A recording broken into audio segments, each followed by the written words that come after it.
Greetings, Internet, and welcome to another mildly interesting episode of Real Talk. As always, I'm Kyle. Joining me today, we have John. Hey. And Dan. Oh. Wait, was I supposed to say something? Anyways, so this is mostly a project for future me, so I don't have to do as much work. So for once, future me doesn't have a reason to kick my own ass. Anyways, so, yeah, we're just going to be talking about music in general. As you probably know if you've talked to me and I've told you to go to this link, I'm a metalhead.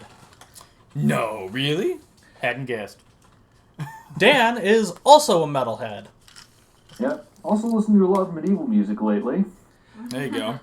And John dabbles.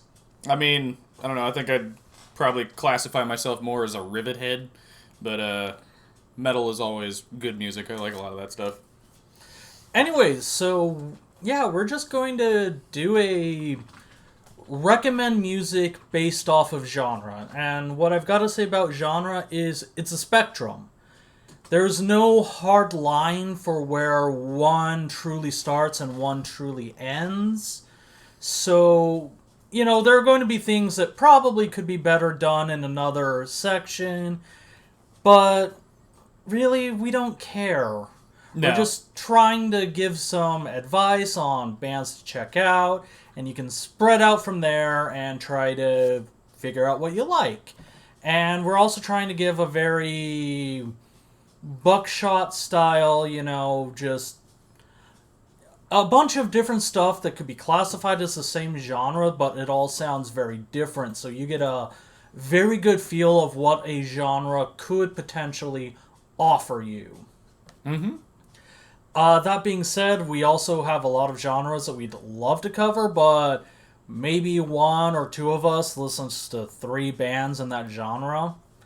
And so I'm trying to get other people in for this project, but who knows? We'll see how it goes. Mm-hmm. Anyways, I'll start this one off by talking about one of the best and my favorite heavy metal bands ever, Iron Maiden. Hell yeah. Eddie. Now, normally I would put in a little clip that represents what the band's about, but they've been around since 1980, technically longer. Oh yeah. And there's a pretty decent variety of stuff even before you go into whichever vocalist. Yeah, Yep. we cannot... Sounds pretty much a power metal album in a lot of ways. Yeah, we cannot just choose a 5 to 10 second clip to represent everything Iron Maiden's done. It's stupid and impossible. Oh yeah. So, yeah. Well, it's kind of insulting for them, really. Yeah, it's kind of insulting. So, it's Iron Maiden. They've got that, you know, like, galloping feel to them. They've just got that... You want to grab an axe and charge into battle while singing, but not filled with anger, you know? Mm-hmm. Glory into Valhalla. Or you'll take my life, but I'll take yours too. Yeah. As Yeah. one of the lyrics goes, yes. The The trooper. The only real negative thing I could say about them is, especially with their later stuff, the songs tend to drag on. Don't get me wrong, I'll listen to any of it, but I can't put on a whole album past, like Seventh Son of a Seventh Son and just sit down and listen to it. I need it, like, in a mix to be able to tolerate it. I can kind of agree with that. It's not... I don't dislike, say, Well of Souls, I just don't really listen to it. Yeah, but it's definitely good if you get it into onto a playlist or something along those lines. I always loved how they all own a bunch of airplanes and are pilots. At least Bruce Dickinson is, and Oh, big time. yeah, the dude literally flies the jet plane that gets the band around, Which is amazing. in his off time, he is a commercial pilot. I bet he saves a ton of money that way, too. Smart. Smart. That much. I don't think pilot salaries are a huge part of operating costs. I mean, it's pretty expensive things to fly, and if you have your own, you know, you don't have They to are, pay all but the overhead. maintenance and even fuel would be more for a single flight. Oh, yeah. So another good classic metal band is one of my favorites, the Judas Priests. I always really liked a lot of their style when it comes to how they present themselves. Their live shows are some of the best. Oh my god. They're not quite as, how do I put it, very fast-paced compared to Iron Maiden. They're a little slower. That Yeah, being they still said, have a lot of rock influence. yes, they do, but they also have a lot of that really, cool, heavy theming with how they go about doing stuff. And I always loved their the motorcycles and the pyrotechnics and outfits and stuff was fantastic back then. Oh, yeah. It's almost like they There's a were... lot to set the entire metal aesthetic. Yeah, they were definitely the first true heavy metal band. They had the dual guitars right away. I mean, yeah, they still got that influence of rock and blues, but I mean, Wouldn't have metal without those. yeah, you wouldn't have metal without those. And if you watch the evolution of metal, it took a very long time to truly get those elements out of there, and it's arguable if that was a good thing or not. I also liked how some of the subjects for their music would focus on weird existential concepts in the lyrics or stuff at the time. Like, one of my favorite ones was like the fear of like satellite surveillance and stuff with the electric eye, Hellion, that kind of stuff. I also really appreciate, you can tell exactly when Halford figured out his sexuality. Oh yeah. Because he stopped saying, or he stopped using gender-specific pronouns, and he started going you, they, them, and was very gender-neutral about it, which, looking back, is very appreciative. Absolutely. He's just a pretty cool guy all around. A lot like The Baron. a lot of early metal musicians. Yeah, they you can tell that they like their fans, and they want what's best for their fans. Oh yeah. I'm actually going to go with a more modern heavy metal band, Visigoth, based out of Salt Lake City. Honestly, I was going to figure that you're going to take Visigoth. Yeah. By steel, by silver, I flame like a wolf in the night. By steel, by silver, I flame. Rooms of power be my. They've got that really strong Conan the Barbarian influence in terms of the topics they like to talk about, which I'm all for. Love that early 20th century pulp. Yeah, and they have that sheer love of heavy metal, despite Oh, yeah. not being around that long. I think the bands have started in 2010, give or take, and Yeah, I think so. they didn't put out their first album till 2015, so they've only got 2 albums out. They're currently working on their third at time of recording, and it's just fun. My only problem I've got with them is there are 2 songs that I automatically delete no matter what I put it onto. Salt City is just a really repetitive song. Yeah. Is that like inspired by a Kiss song or something? I think it is a cover, but Yeah. dear God, I don't ever I've want lived to hear in that. the West for the past few years. I don't really mind it. Yeah, but like every band kind of has a song that grates you, and Yeah. that doesn't say anything bad about the band. It's just there's always that one song you don't like for some reason. That's fair. So the next band I got is a similar vein to Dan's. It's called Gygax.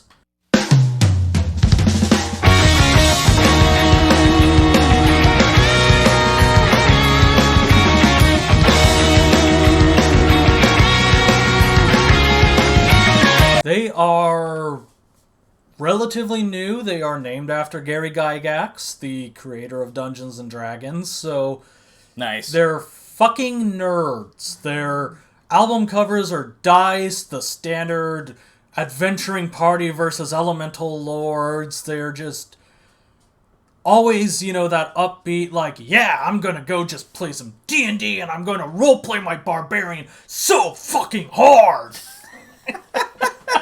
Always a good time. Nice. Like, it is a good time. You don't gotta worry about what's coming next, in general. You're just going to have fun. The only downside is they've only got like 2 albums out right now, and their first one, their first album's their first album, and with a lot of bands,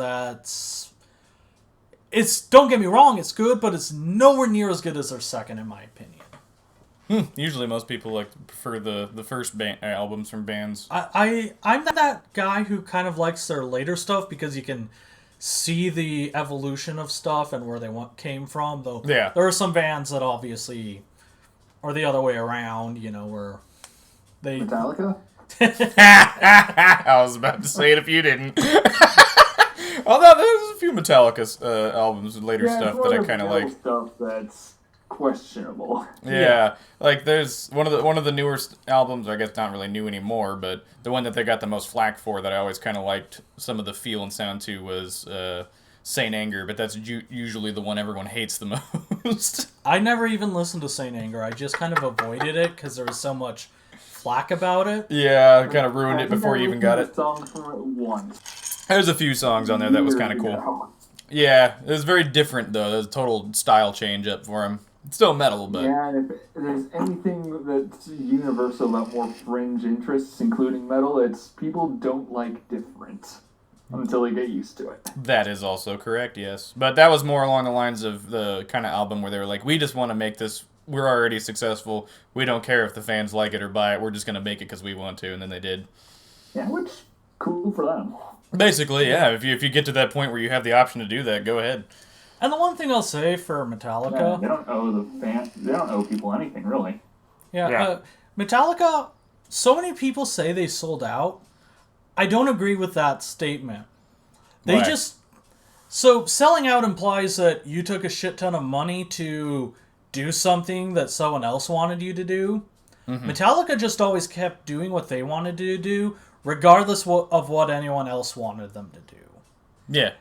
Don't get me wrong, some of their southern rock music really sucks ass, but they wanted to do southern rock at that stage in their lives, and I, at the very least, can appreciate that they went and did what they wanted to do. Yeah. Of course, this tangent probably fits the thrash episode better. Oh yeah, we'll get into that later. Assuming we have a thrash episode. Might as well Yeah, at good some point. point. I figure we should probably talk about one of the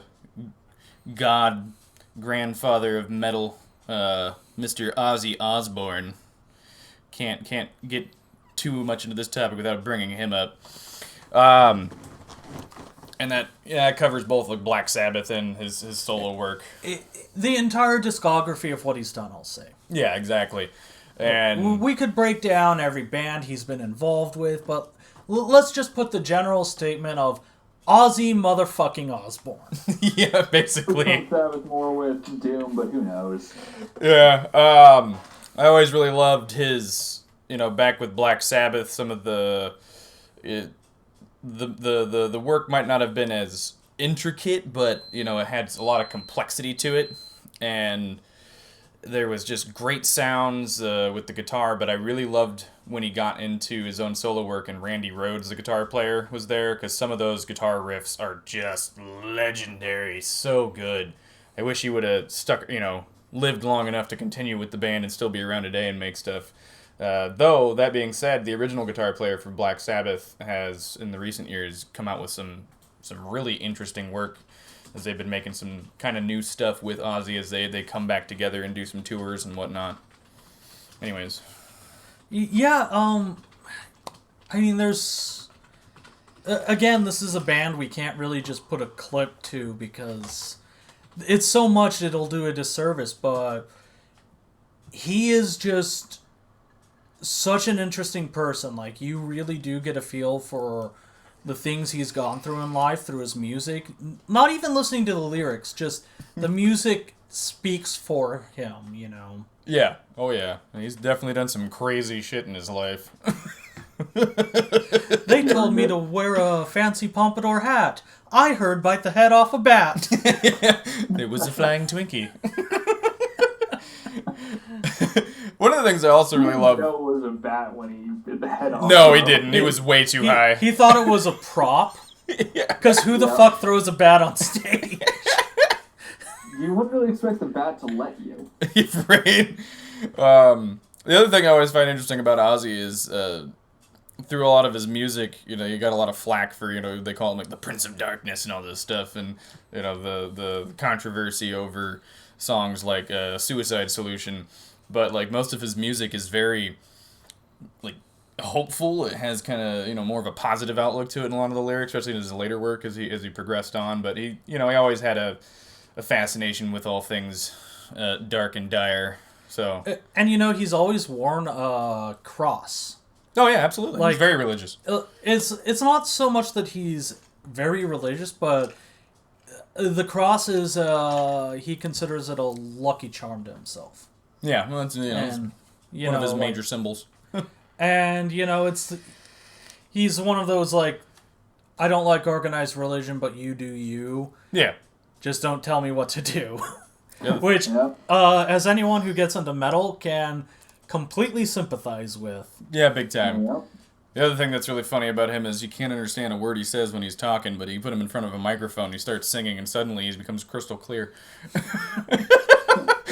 Like, how do you even get to that point? Well, for one, it does force him to Fucking drugs? enunciate. Yeah. Sharon! Oh. Yeah, as far as celebrities from that time period go, we are lucky that he's probably pretty much immortal at this point. Yeah, not 100% convinced he's not a vampire or something. You know, Dude, he pickled himself. I saw him perform 10 years ago, and he did a great Twilight parody. Yeah. The sunlight caused him to grow breasts. Nice. And then when they're like, vampire, he's like, I'm the prince of fucking darkness! He's got a good sense of humor about him. Oh, absolutely. It's absolutely worth checking out, at least to understand the history of music. Oh, big time. Yep. Well, if you get into a position like he's gotten himself into, you either get a good sense of humor about it or you become a massive prick. Thankfully, he did not take the massive prick option. He did not True. go Yingwei on us. Another recent one, going with Burning Witches here. All right. Satan's heart. No one will pray for you and death for sure. Burn alive. Satan's heart. You will burn like all your sisters before. They're a Swiss band and kind of unusual for heavy metal. They're, as I recall, all women, which is just kind of neat. They've got the some of their songs have the kind of occultish, Yes. mystic vibe that I tend to like in music lately. So Mm-hmm. that was kind of neat to see. You can't have the old classic metal without a little bit of a dabbling in the occult, usually, in my opinion. Oh yeah. Yeah, this is a band I had never heard of until you put it on the list to talk about. And And I think I found them because I think they might be with.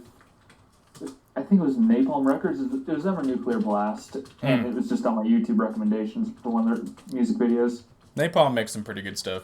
yeah, I was trying I to. think it was Nuclear Blast actually. Napalm's got a lot of the weird and awesome, hilarious bands. I was trying to re-listen to all the stuff on our list that we made, and Burning Witches is the one I didn't get around to, unfortunately. I kind of ran out of time, and a game I've been dying to play finally came out, so I got a little focused on something else, and I'm probably going I think Hexen Hammer was the first song of theirs I listened to, and so I'm probably going to go my favorite home, from listen to so them. far. Yeah. I do appreciate the kind of vocal work that they bring to the genre, because it's hard to replicate that. That's beautiful sounding. It's hard to replicate unless you're the lead singer of Judas Priest. And Rock's got an amazing range. Yeah. Going back to Judas Priest for a moment, I watched a 16-year-old girl who couldn't hit his high notes. Yeah. Oh yeah. Like, it's amazing. Fantastic. The next on my list is a band called Hammerking.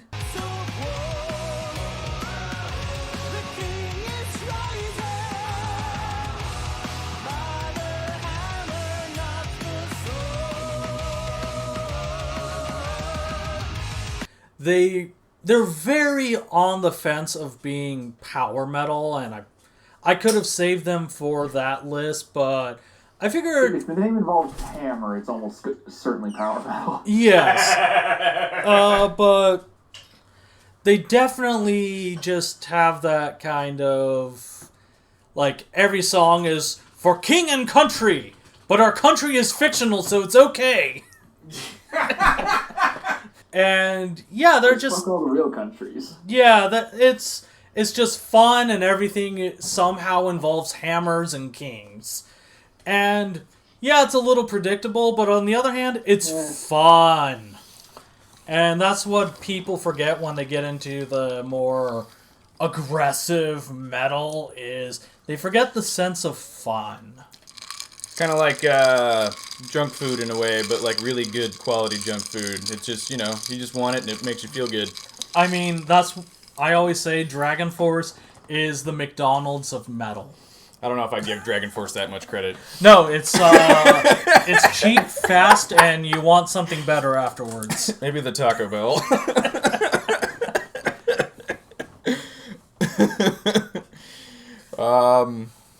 Let's see. My turn. My group of friends, some people who only got into metal through Guitar Hero. I mean, yeah, of course.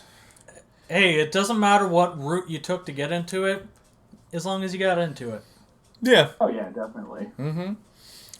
And as far as the theme goes, I really do appreciate when a band has a theme, because it gives them a lot of ways to explore different topics through that lens and make something unique in that sense, because you can talk about anything, but if you're a serious band, if you're going to talk about something, everyone else has already talked about it, but if you talk about it through the through the lens of like being a D&D band or being a space pirates or some weird thing or whatever, you can approach those topics in more fun ways and make some really interesting art out of it. That's my take anyways. Yeah. Motorhead next. Lemmy Kilmeister.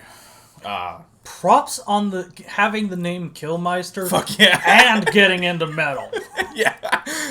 Yeah, and only you change your name to something like that. Yeah. I think probably one of my favorite things about Motorhead is, particularly with Lemmy and the kind of energy and uniqueness that he brought into the band and genre with his bass work, because a lot of bands, like you can't have metal without those heavy bass lines, but he had some of the heaviest strings on his bass, and they made that a lot of bass solos and a lot of the focus. Andy was the singer. You don't usually see the bass player as the singer in a band, except for maybe Rush or something. But I think all of the jokes, the bass player's getting bullied by everyone else.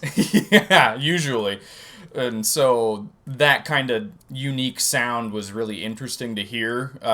Lyrically, there's not a lot really to say there. I don't really get too heavily invested in what he has to say, but the sound has always been really cool and unique. And, it's one of the major influential bands from the time in the genre.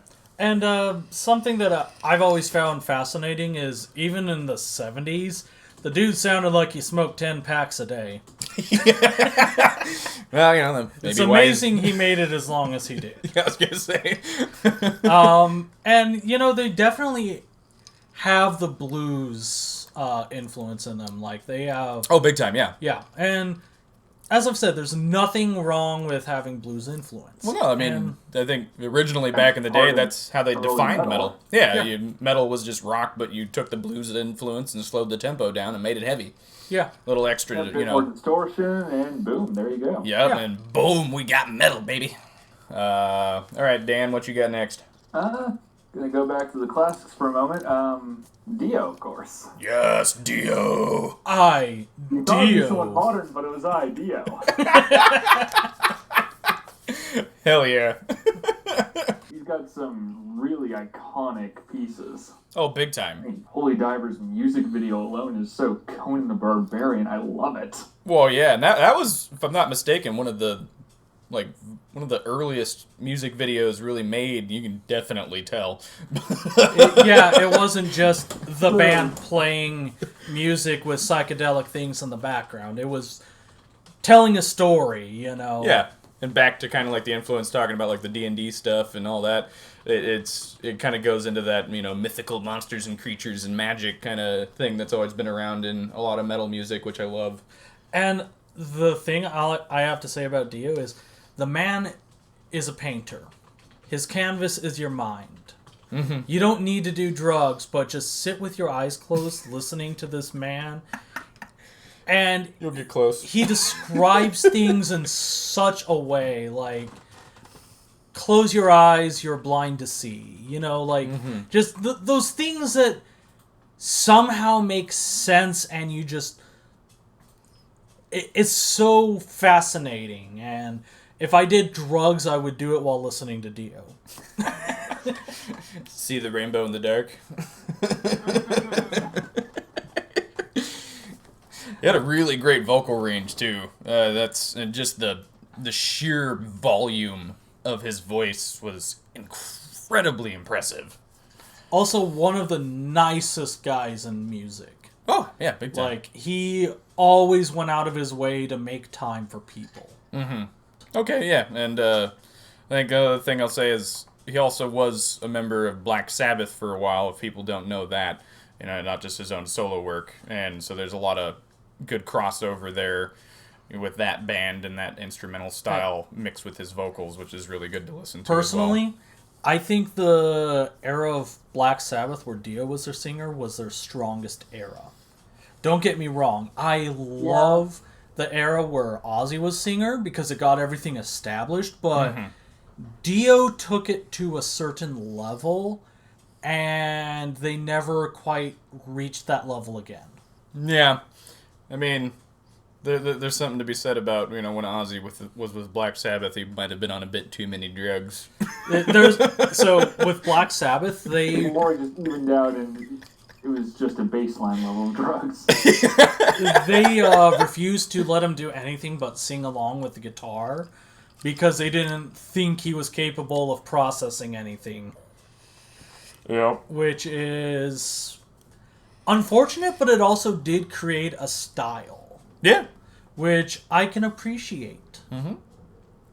But yeah, Dio just took it to a completely different level. Like, his stint with Rainbow was amazing. That really got him describing things in such a way that you could imagine it. Mm-hmm. And like I said, the man's a painter. I think one another thing, honorable mention about Dio, was his appearance in that Jack Black movie, the Pick of Destiny. To the land of Hollywood. Yeah. That was great. Well, next on my list is a up-and-coming band called Hyperion. Oil in the machinery, bursting through the scenery, we go straight to the core. Forcing our reality, diving against gravity, we're ready for war. Into the maelstrom we burn. They sound like the heavy, fast songs of Judas Priest. Like, they're almost Painkiller is like their kind of bass line. And what can I say other than it's fun? Like, I like that pace. I'm not always wanting that pace, but when I want that pace, that's kind of the band I go to. The artwork is just fun, you know, spaceships flying into electric storms that are demons, and... That sounds like a metal album cover. Yeah, it's a metal album cover. Come to life. You know what you're getting into the moment you see it, and you're going to have fun for the 40 minutes that it's playing. I almost kind of wait. Are they? They're not the band that does the music for StarCraft, are they? No. They should be. I mean, they're named after the ship, so. Yeah, but do you think Blizzard's going to actually take a good idea? Not anymore. Yeah, I was gonna say not anymore. They would have back in the day. They would have during Warcraft 3 or even Wrath of the Lich King, but not anymore. Yeah. Another foreign band that has a lot of the same style from the classic metal. It's kind of hard to group them into other things that I really like. It's Rammstein. As they get a lot of the really heavy, and they have quite a few songs that are in much the classic kind of metal style, but you know, they add in a bit of the electronics or the industrial kind of side to the music as well, which is, for me personally, one of my favorite things. And just the deep, growly, you know, way that the German vocals mix so well with the metal music is phenomenal, and their homage and nods to so much classic styles of rock and metal and that in their music is just fantastic. Such a great heavy band. Also very dark and twisted in a lot of their lyrics if you know, read what they mean. But that's been a big favorite of mine for a long time. They're definitely on the industrial side, which I don't think any of us listen to enough to talk about. But It's more my shtick. it's kind of a like every now and then palate cleanser for me. I'll just kind of sit down and listen to a few songs from, you know, when I was in high school. I mean, yeah. They're from that era. Yeah, the late '90s, early 2000s, big time. And America is still perfectly relevant with the message they're trying to send with it. Yeah. Oh yeah, that song aged very well. Definitely Sadly. Yeah, right. pro and con of metal is that a lot of bands choose to sing in English even if they don't speak English too well, Yeah. which Really can into folk metal. definitely lead to some hilarious lines, which we'll get into in the power metal Actually, when episode. you get into power metal, I do have one which I'll be putting up which doesn't do that. But I always appreciate bands that sing in their native language. Yes. Or a secondary language that isn't English. Yep. It does make trying to figure out what the song's about a little more difficult, but hey, at least right, you get the feel across, and that's the important thing. yeah, if you Yes. get the feel across, that's the important thing. And I remember back in the day, and we'll talk about this band in another episode, Fintroll was impossible to find lyrics to. Like, just, that was like 2007, 2008. You could not find anything translated, so it was very much a mystery for a very long time what any of it meant. Yeah. I think the only last thing I'll say about Rammstein is their live performances. Holy crap. You want to see a great metal show that's just absurd and ridiculous. You want to see a weird show, go to Rammstein. They don't understand what barriers or borders or, you know, lines that you shouldn't cross are. They just cross everything. Oh, they understand and they intentionally cross them all. I'm not entirely sure he's aware of it. That was part of the reason why they, you know, weren't allowed into America for a while. I'm going to mention the band Smoulder.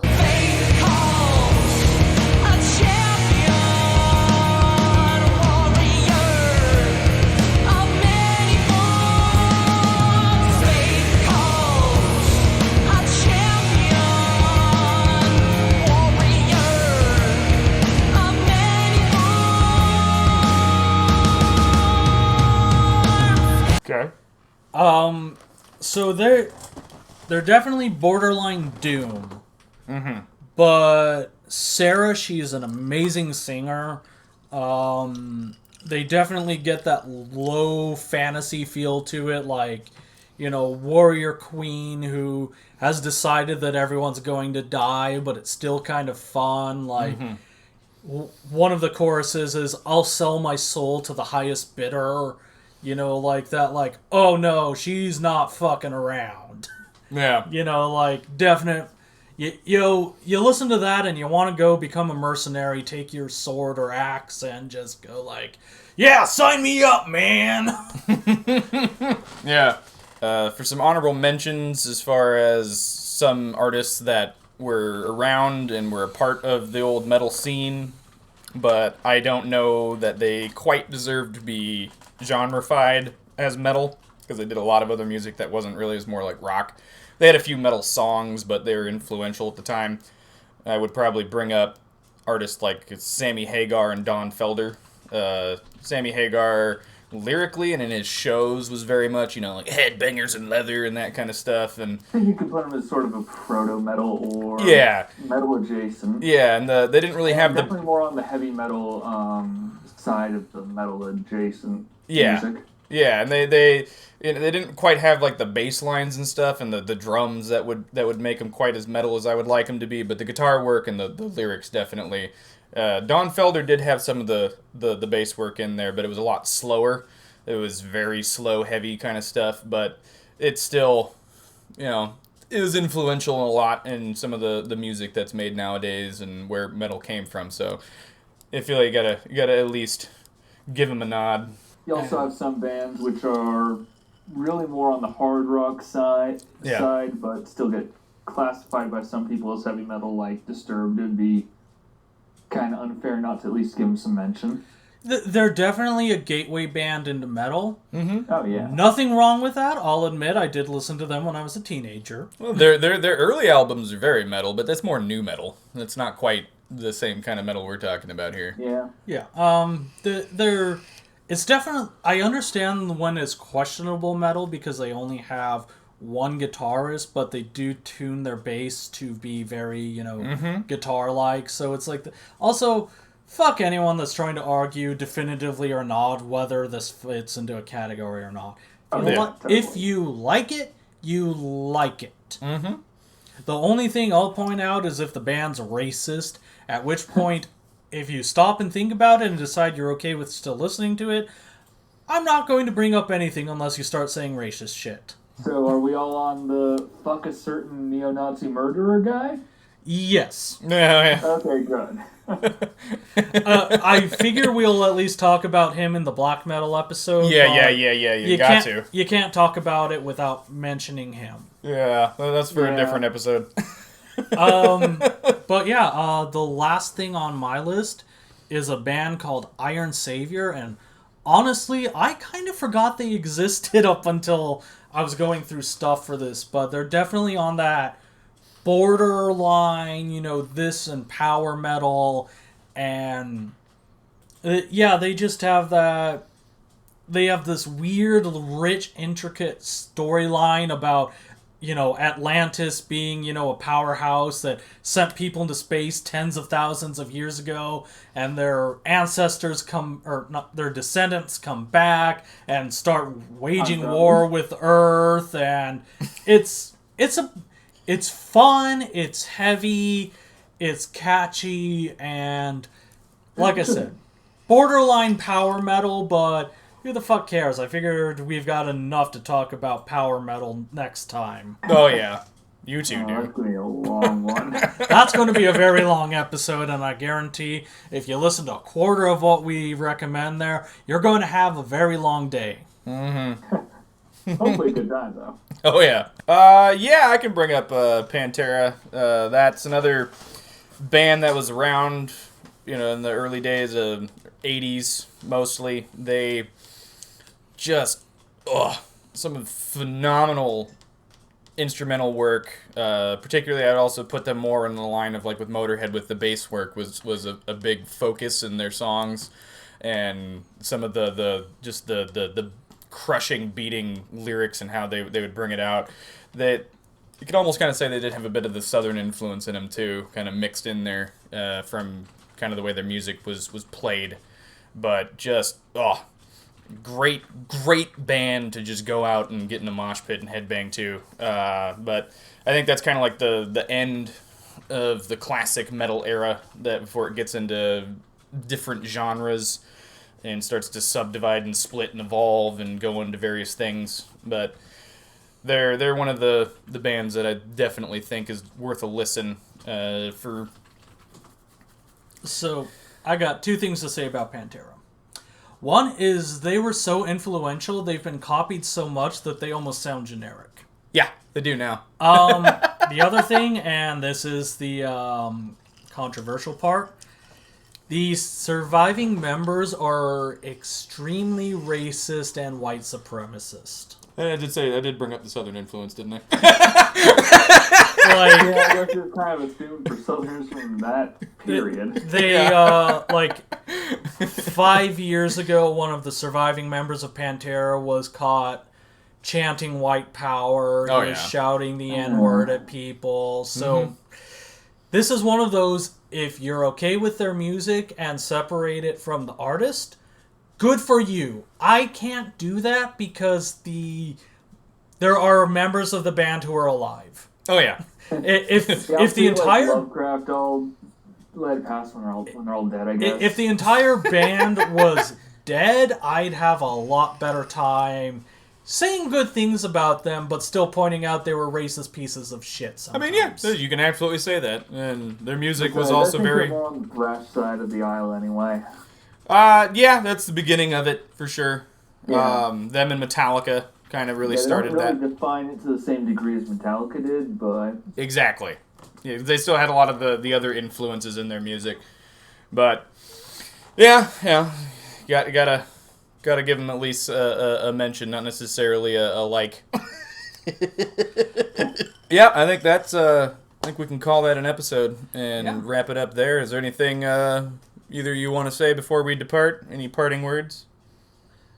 Like what you liked, and don't try to fit everything into a genre. Let us know, like, if any of this helped you. Let's face it, if I'm telling you to come to this list, you're probably going to see me within a week at work.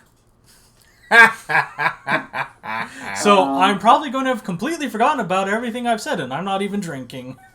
No, that's my job. I did want to bring up the Botswana metal scene because it does have some strong heavy metal influences. Unfortunately, I wasn't able to find the specific band I remembered being really Judas Priest sounding. Okay. Flint definitely has some strong heavy metal elements. I just didn't listen to enough before we started recording to say too much about them. Yeah. So check them out. Okay. Yeah, and I'll hopefully have a name of every band we covered. Probably not in order because I'm a lazy bastard. And if I get around to it, I'll have links to at least a song by every band. There you go. Sounds good. So, yeah, let us know what you think, and see you next time. Yep. Bye-bye.